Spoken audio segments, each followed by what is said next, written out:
I really, really think that we're in a bit of a golden age if we get it right. And if we can get everyone aligned to the right missions, the right companies delivering the right products. And I think, the consolidation is going to help that to further grow our entire industry. Because, you think about our industry compared to, cars, et cetera, we're such an immature industry, and we've only gone through a few cycles. So I think this is our cycle to really put us out on the map in terms of how much impact we add to society.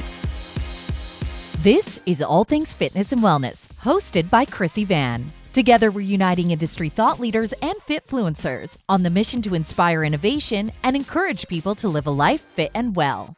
Sometimes the best moments happen on a podcast right as the mic starts rolling, and that's exactly how this episode with Paul Bowman begins.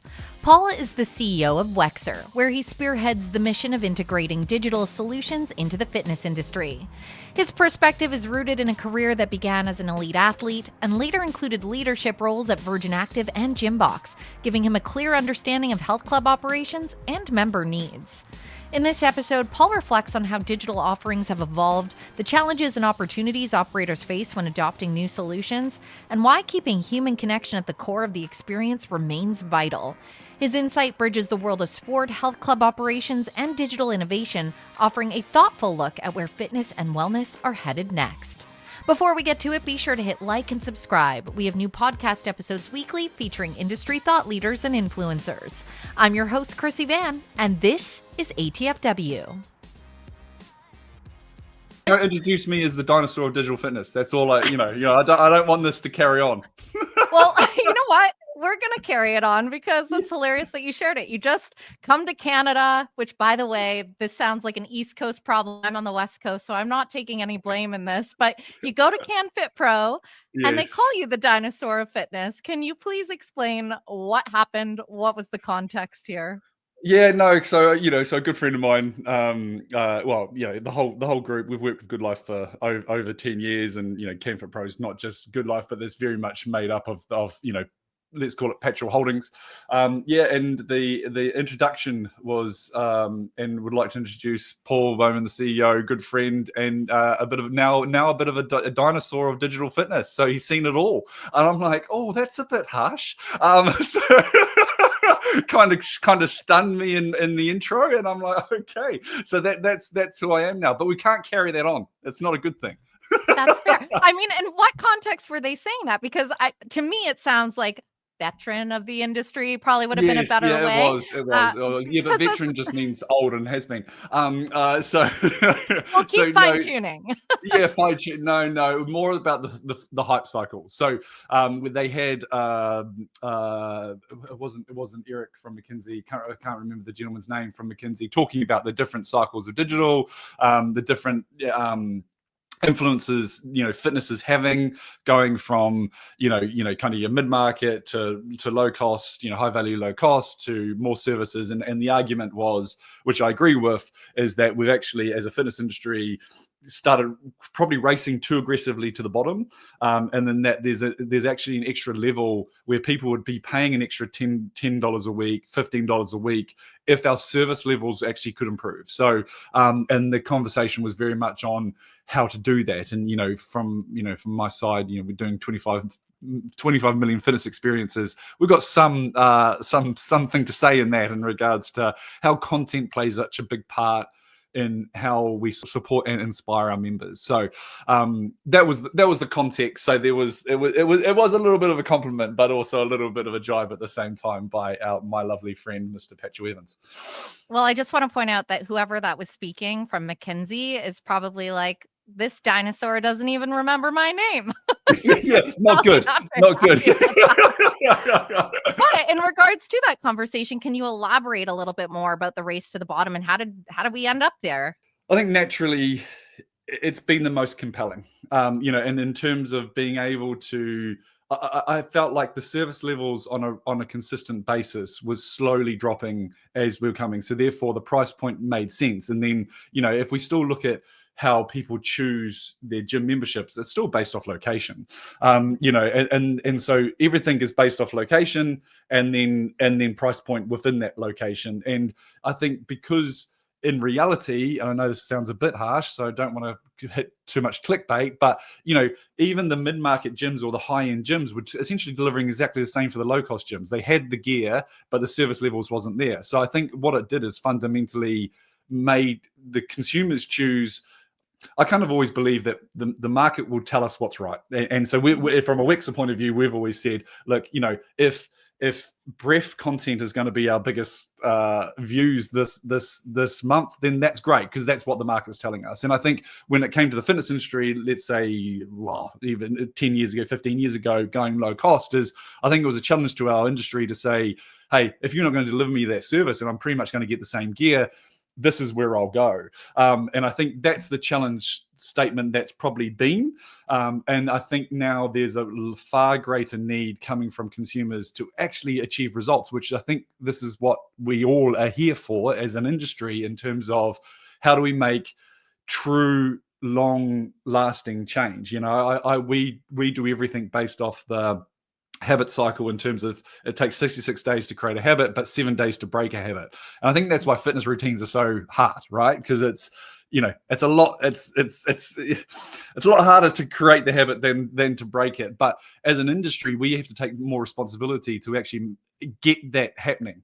And I think low cost has enabled us to drive great membership growth, great penetration across many different countries. I think most countries are sitting well over 15% now in terms of penetration of society, which is great. Awesome. We're doing a great job in that regard.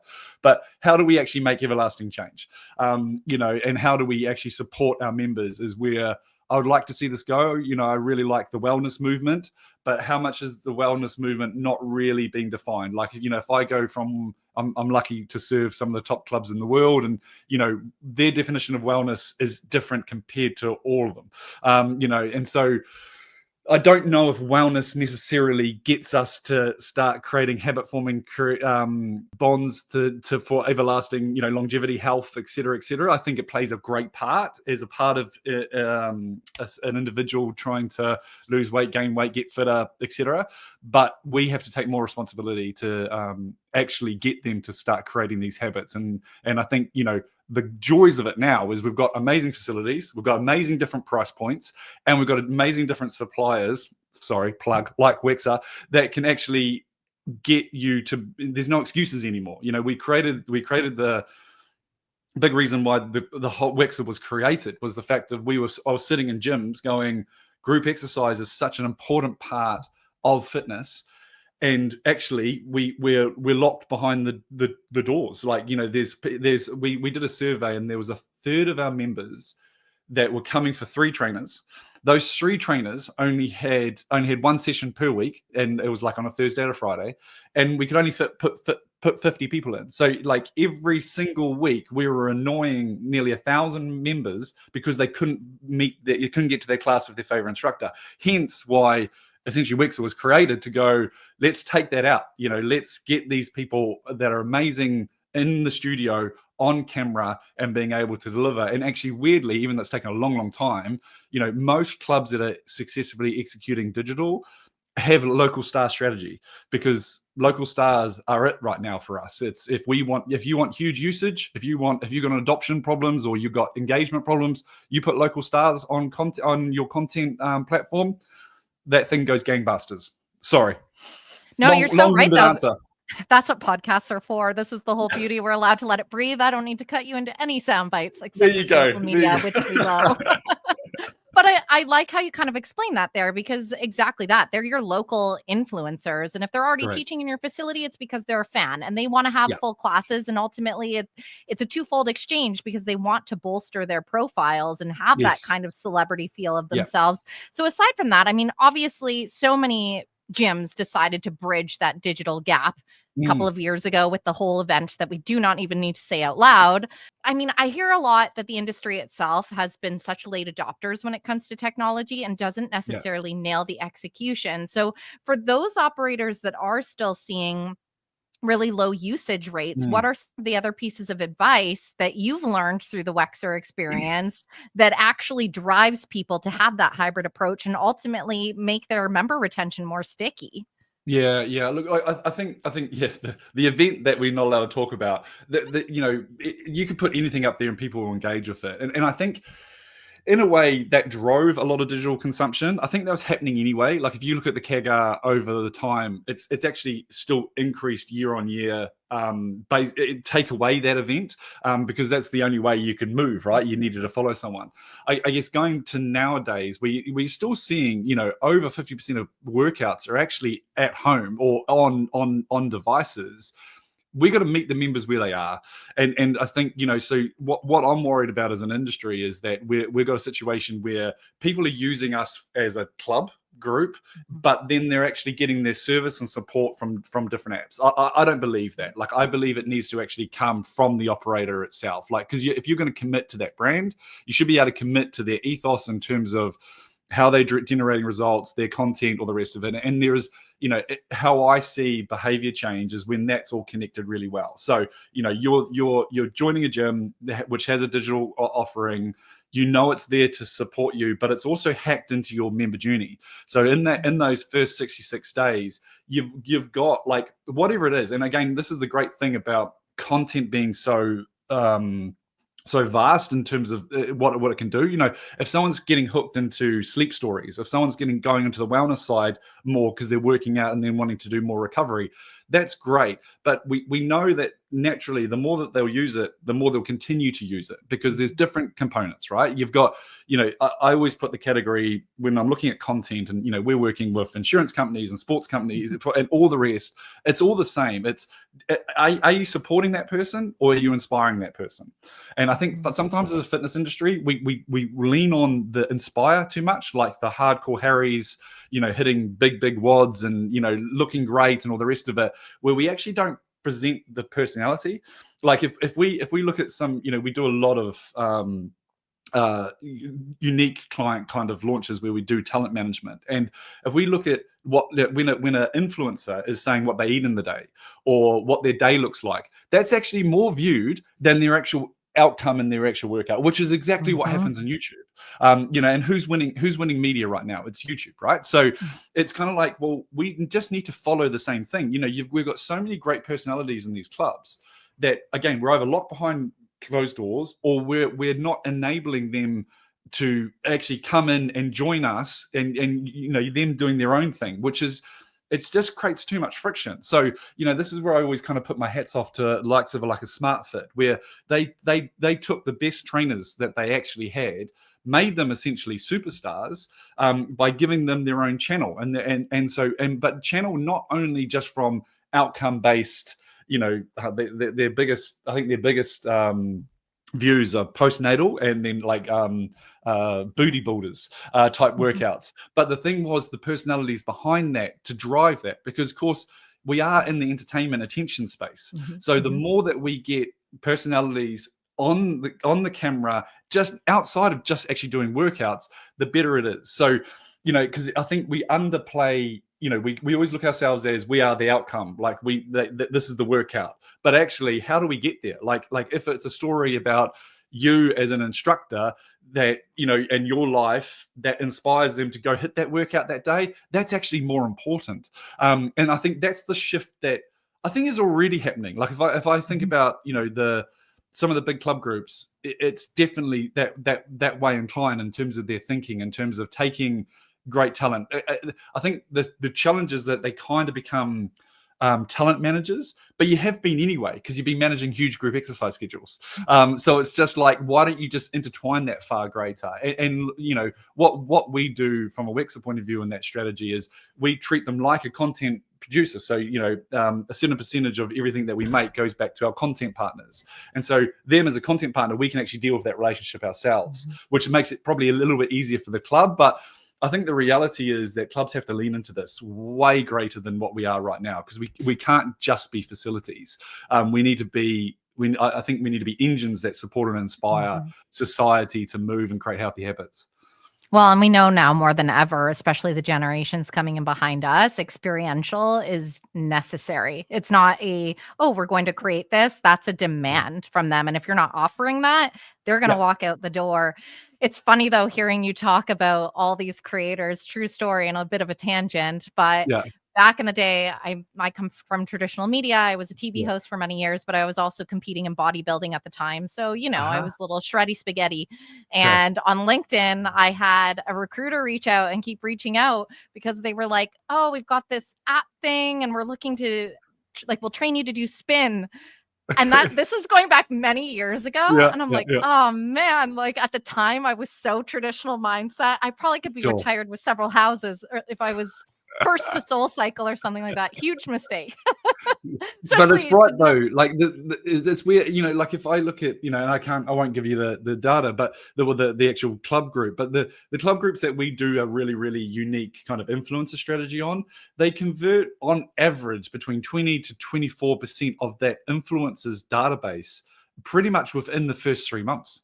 Because of course it's all aligned, right? Like if they're getting paid from the system and getting the attention and the eyeballs underneath brand X, and then they trust that individual because they're following them for a reason, and then they're naturally going to go to the gyms that they're recommending if it's in a natural way. Like I think consumers are coming a little bit smarter that everyone's just trying to plug everything.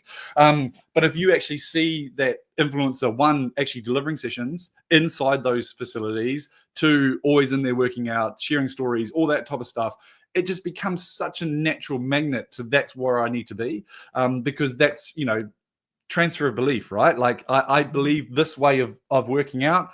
I believe in that individual, and therefore I'll believe in that facility. So it's so powerful, and it's probably undercooked, but it is starting, which I love. Yeah, it's powerful. It's undercooked. And to your point, it's in your doors already. So if you're not utilizing it, that is a huge missed opportunity. I know that you kind of mentioned there when it came to content creation and what the current appetite is, what's trending upward? I mean, you mentioned that some of the influencers that you work with, prenatals, starting to have more hits and things like that. But what do you see trending upwards as we look ahead? Because we know content, at the end of the day, you have to look forward, not backwards. Yeah, no, definitely. And it changes so quickly, so strength, like overall in our category, strength is just gone gangbusters, especially female strength. So females delivering strength sessions. It was actually quite interesting when we looked at our library, and we're talking about we can have access to over 10,000 different titles if we want. We actually looked at how many was strength orientated, delivered with a female, and it was tiny. It was like Gillian Michaels, it was a few others, and then so that has just gone, and we don't know if that's because there's more creation of content in that space, or we know that strength has become a huge part of someone's overall working out. So that's great. But then just the wellness library is what now 22%. And when I say wellness, that's sleep stories, that's recovery, that's stretching. So not traditional yoga, Pilates. That's actually just what I'm doing to try and improve my recovery. Essentially, that has just gone nuts. So that's where we're seeing, like right now, I think we haven't got this month's results. So July's, I think 12% of our overall views was sleep stories. So many people are using Wexer to go to sleep. Okay, yeah, great. I actually want you to elaborate a little bit more on this, because as you said it, I was like, I think I know what that is, but also if I have a question mark, it means another listener might. And I'm especially curious to follow up, only because I go on newswires all the time to just generate content, and I'm seeing a lot of investment in the sleep space. But our sleep stories, is this a glorified bedtime story? What's happening here? pretty much. They do work. Like actually when I'm because I have to travel a lot, I actually use it because they just unwind you. Like they're scientifically proven by the sound of the voice. It is a bit. Honestly, it actually feels like it. Yeah, I mean, there's nothing wrong with it. I'm just summarizing. No. And it slowly because you start. You think about you go to bed and you've got so much stuff running through your head. You've got someone in your ears that's actually saying the right things to kind of put you to sleep. So like, I don't think I've never finished one, put it that way. So that's the whole point of a sleep story, So I think probably the max I've ever got to was like 20 minutes. I think the worst thing you can do is do a short one and then you get right for a sleep story and then you have to go do another one. But yeah, no, it's scientifically proven. essentially rhythms and noises with people speaking. So you can have people speaking, you can have people not speaking, to be able to put you to sleep and to get you into a, I'm really not doing it justice because we should get these people on here, but like, cognitive, essentially shutting off the frontal cortex and trying to get into the deep. Different brainwave states. Like There I'd you go. imagine like quite meditative, right? What is it? Theta state? Like then all Whatever, of a sudden you're kind of half something like between that. asleep It and awake. works. It works. It works. I should know the science. I apologize to anyone that I'm butchering right now. I can tell you, even though we recorded, I'm going to record the intro later, but I will tell you that I will not introduce you as a scientist. That's not why you're here. Thank you. It's not the expectation. Not my All of skill a sudden set. get you on ATFW and just light you up completely. Be like, God, this guy really is a dinosaur. I think they were onto something at CanFit Pro. Oh, stop it. Stop it. Don't worry, we're going to squash it there. I hate that happened on Canadian soil. My goodness, I apologize on behalf of the country.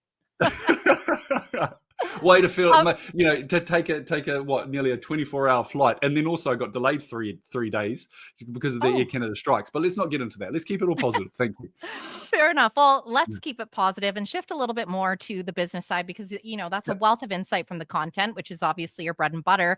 But when it comes to Wexer, there was big news this year with core health and fitness in the picture. So tell me a little bit about that addition and how that's kind of evolved the strategy and the offerings. Yeah, naturally. So, look, so Gainline and Core, we've always had a reasonably good relationship, right? And a good friend of mine, and probably been on the pod as well, Brian O'Rourke, was a bit of a catalyst of, look, why don't we join together in terms of coming together from a view of better distribution? Because one thing for us is, even though we've been a global company, we've done a lot with a lot less resources, and I think the view at that time was, hey, there's such a huge opportunity in the market in terms of consolidation for digital players, especially coming out of COVID. And we've always run the business, let's call it a little bit old school. So we didn't do big cap raises. We always got our customer conversion cycle right, delivered great products, and grew slowly, I guess. We didn't have that rapid things. It's just been solid growth year on year.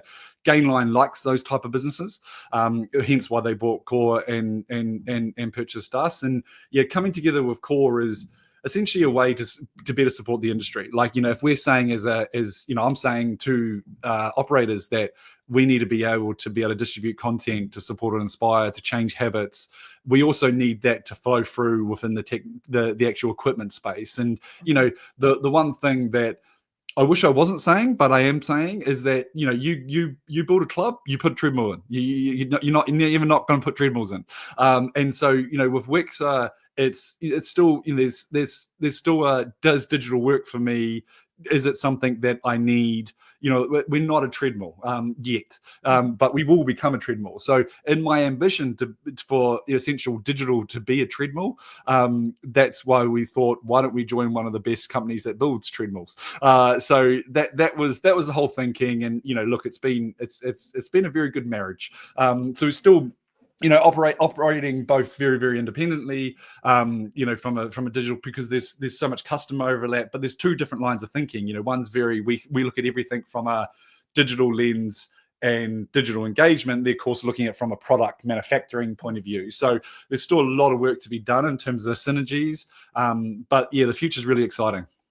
Yeah, well, and talk to me a little bit about that integration, not necessarily with the product line, but exactly that, like where the space is for digital right now without cannibalizing a gym floor. Because I feel like, there's a lot of operators that get it. And then there's some where it's like, is this going to take away or add to the experience, Yeah, good, perfect. Like, it's actually, we've got stats year on year, and it's actually pretty much exactly the same stat every year for the last 11 years, that essentially every time you add digital, you actually grow your overall, what we'd call it, in sessions by about 12%. Because you think about it logically, right? You go.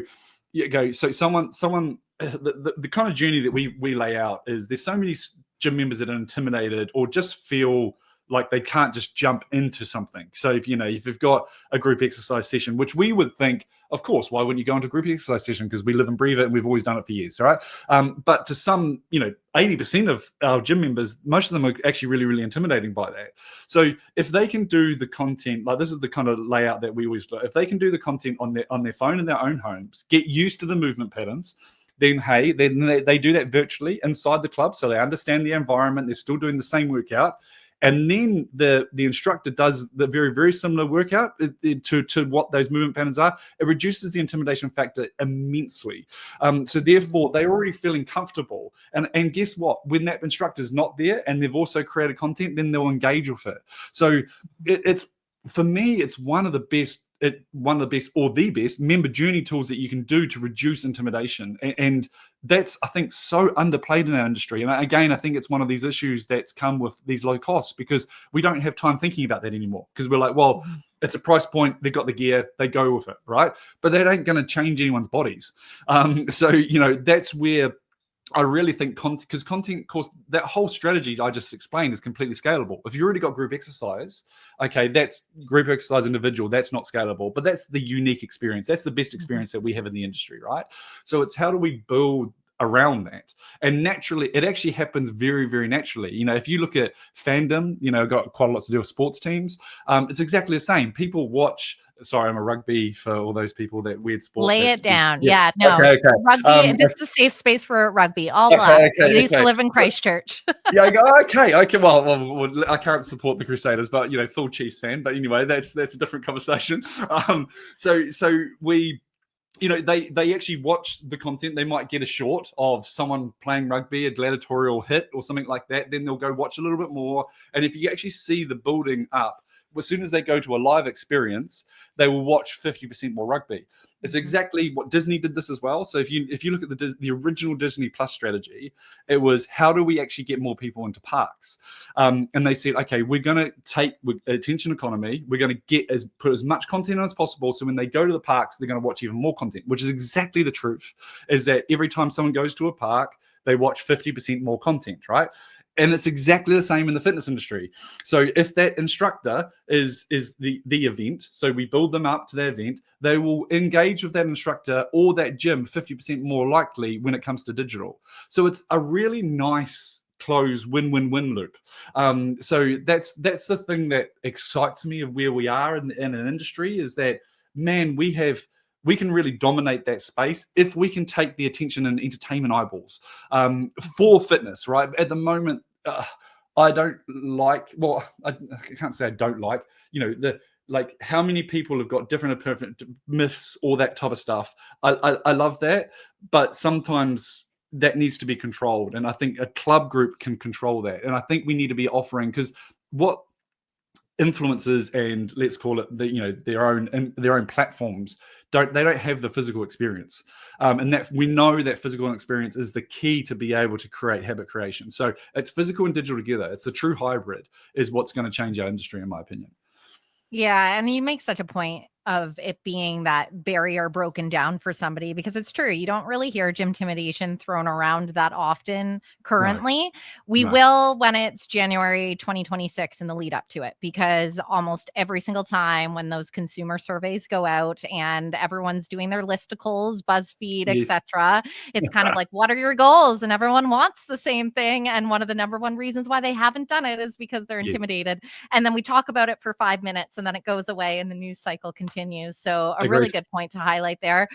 Obviously, we can't talk content without AI. I mean, I'm a podcaster. You do podcasting. You know that right now, you and I don't even need to be here. There are things that exist that could have prompted the whole conversation, taken our avatar, and be good to go. So obviously, being in the tech space, you have such a future forward lens. How is Wexer kind of integrating and ebb and flowing with these changes coming down the pipe with AI? Yeah, I think, I don't know if it's AI. Well, agents are part of AI, but it's agents that have really made me go, oh, okay, this is special. So, so we're already launching unique agents for particular health clubs to be able to work out their persona ratios. Because there's like agents are so powerful in terms of understanding and predicting behavior, but you have to get quite localized. Like you can even create, agents within one particular health club in that particular location to then understand what the persona is. But it's actually more than that. They can actually understand retention rates and acquisition rates and all the rest of it based off it. So, that's where it's becoming really, really powerful, that we can essentially serve up the right content based off people's mood. Like at the moment, the scary thing that, we're working on is sentiment. Like in terms of, if we got facial recognition, we can actually see based off how someone's delivering in that title, what makes them happier or sad. So therefore we can actually understand what they want to see, because normal, sounds like a casino. Well, we're actually not that far away. Like we're testing that stuff now. Like, and it's not on like amazing huge cameras that are unique. It's like basic Logitech cameras that we essentially now can, because of the large language models, we can work out the sentiment based off their facial reaction. So, because what the issue that we have with content is, we know that people follow people. But sometimes when you're following that person, they might feel certain parts cringe, certain parts great, but the overall is great versus things. But we can start understanding those periods that they don't like, of what they say and what they do. So we can actually give that feedback, one, to the content partner, but we also can give that feedback to that member to be able to go, you actually like this. You don't like it when it gets... I don't know, when someone talks about burpees, that's the classic one. Everyone's face goes, so you're like, okay. No truer words have been spoken on this podcast. Yeah, well, exactly. So let's just take away burpees. Let's get burpees out of there, because it actually already brings the sentiment down. So I'm talking quite large, but I think the thing that's going to be real powerful is, of course, personalization. And I feel like everyone talks about hyper personalization, but there's not actually a lot of outcomes. Hyper personalization through agents, through content, and through using your club data is so powerful in terms of personalization. Like that's a now thing that can literally happen now. And you just need to train the model to get more and more sophisticated. And I think we'll have a world where every club has its own agents in terms of personalization. And we're trying to really, really lead the charge with that. It's hard to do it at scale. It's probably our challenge as a global company with so many different operators. But I think, as tech gets smarter and smarter, we'll be able to do it better and better. So, I guess so excited for what that means for members. Again, going back to the core of, why we created Wexer in terms of, supporting and inspiring individuals through the use of technology. Like that literally is it. I feel like agents is the moment that Wexer will be able to deliver that premise far greater than we've ever been able to. So, and that's no disrespect to the past. It's just amazing what the technology's opened up. Yeah, 100%. It definitely doesn't take away from the past, because at the end, I think everyone's just really aware how rapidly this technology is infiltrated, not just on the B2B side of life, but the average Joe that's walking the streets. It's part of everything that we do. So it makes a lot of sense that it would be evolving with an exponent on it. Yes, doesn't negate any of the hard work that came before this. Yes, we look ahead, though, I'm curious, obviously, when it comes to the fitness technology space, and I don't want to put you two on the spot, but we were having a little chat before we hopped on here. And obviously we've seen a lot of M&A activity, not just in the SaaS side, but also on the gym side. So what are things looking like right now from your perspective? Especially you've got global notches all over there. Yeah. You want me to go play the dinosaur card again, eh? No, look, we there was too much capital that ran into many different companies, from VCs, from PE companies, and that, I think from a founder point of view, being able to secure that amount of funding and not actually have a real runway to making a profitable business kind of put fuel on the fire. So I think we had a lot of digital companies that were just trying to survive. You saw how many people went B2C and then they went B2B and then all this type of stuff. And I think, I think the curtain's finally closed on that. So we're being the older technology company, we were in a really, really good position to be able to start doing a hell of a lot of consolidation. And I think, reality is now where a lot of the VC PE companies were saying, no, we still believe in the scalability of a lot of these digital fitness companies. I think that sentiment's gone. So I think we'll see a lot more consolidation. I think that's a good thing, because if we look at, not to be negative, but if we look at a lot of the migrations that we've done, a lot of the technology layers were a bit smoke and mirrors. in terms of still delivering it on the face of it. And my challenge to the industry would be, when you're choosing a digital partner, one, make sure that they've got solid balance sheets, and two, make sure that you actually do the tech diligence, right, rather than just thinking it's working on the front end. So those are my two kind of challenges to the industry. But I think what that means for us, and I think companies like us, is there's going to be a lot of consolidation in the next 18 months for sure, because it's just the opportunities are there. And I think the sad thing is, when it comes to technology migration, buying a physical health club, it's okay, there's migration of the people, and you got to change the logo. When there's migrations of a technology product, that's actually quite difficult to do it seamlessly. So there'll be, and I think that's what a lot of companies like Wexer are weighing up in terms of the migration cost versus the purchase. But I think everything's becoming more realistic in terms of people's buy price. So there's going to be a lot of consolidation in the next 18 months, especially from Wexer. Yeah, no doubt. Well, you did mention saying, I don't want this to be negative with one of your comments, so I'm going to leave you the opportunity to send us on a high note. But when you look at the future of fitness, no one has a crystal ball, but looking ahead, what's exciting you most about fitness business as you look toward 2026? I just think the tools that we have to deliver the premise of what the industry should do, which is creating habit-forming, long-lasting habits that people can change their lives. If that's weight loss, if it's weight gain, if it's getting fitter, we've got I think the supply network is a whole lot smarter. I think the power of AI is just amplifying that in terms of what I talked about with agents. And then I think we've got such a great exposure of different health club options now as well. We're seeing the high end and the low. I think mid's going to come back, in terms of a better price point with service levels. So I just think I'm probably more excited, and I'm always the Mr. Optimist, but I'm more excited now for the next 10 years than I've ever been, because if we look at, I think this is our chance to change. If we look at all the technological breakthroughs, it has also grown obesity, right? I think that's the reality. And I think if we say we are the solution to that, not GLP-1s, if we're the solution to that, then, and actually commit to that as an industry, man, we have the tools to be able to do it. We've just got to go do it and be aligned to do it. And I think then we're looking, every business will fly, because we won't be looking at 15% penetrations. We'll be looking at 30 to 40s, and even just a small percent increase in terms of societal penetration in terms of fitness means everyone gains. So I really, really think that we're in a bit of a golden age, if we get it right, and if we can get everyone aligned to the right missions, the right companies delivering the right products. And I think the consolidation is going to help that to further grow our entire industry. Because you think about our industry compared to cars, et cetera, we're such an immature industry, and we've only gone through a few cycles. So I think this is our cycle to really put us out on the map in terms of how much impact we add to society. And so I'm really excited.